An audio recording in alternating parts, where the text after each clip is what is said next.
The sounds and sights of severe drought continue to plague much of the western United States this summer, including here in Utah. You may see wildlife that you don't normally see in your yard looking for water, looking for those things to try to survive this drought. So there's all kinds of signs of drought out there.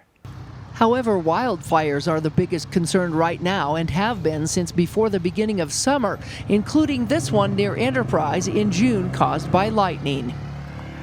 Most of our fires are human caused, and to add to that, we're starting to get thunderstorms that producing lightning that's ground striking lightning, and some of it's dry lightning, and so that adds more to our risk of fire. And Whipple, who oversees the Washington County Emergency Operations Center, said while things are somewhat quiet now, fire crews are hoping they don't have to spread their resources too thin when disasters do strike.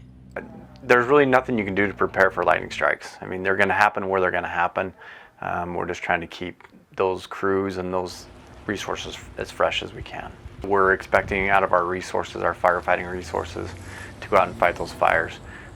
Usually you have multiple fires going, and that really taps our resources, both locally and our federal resources.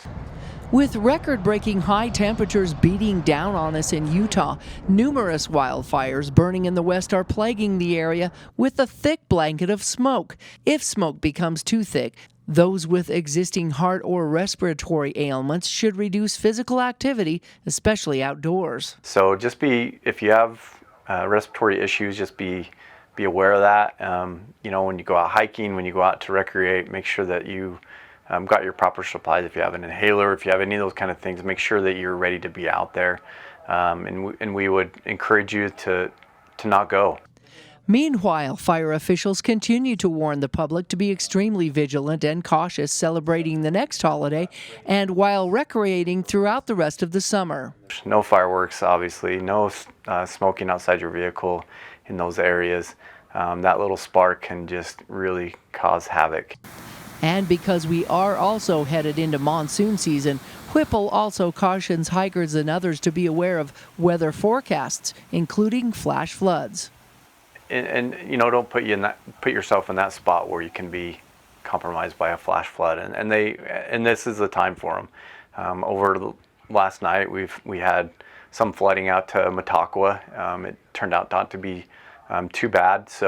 But there was a lot of water that fell out there. Mojave County got flash flood warnings last night, and we saw that storm cell just work its way across, and lots of rain out of that. So that's coming, and that'll be around. And Whipple says it pays to be prepared in case the power goes out.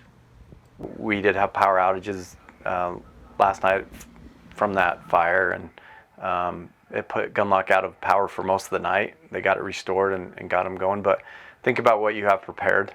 Do you have medical needs that maybe we need to look at some kind of battery operated, some equipment, those kind of things, or do we have a contingency plan to go stay with somebody that maybe does have power that can help you out, and then things like food storage and way to cook without power, those kind of things. In Washington County, Melissa Anderson, Community Education News.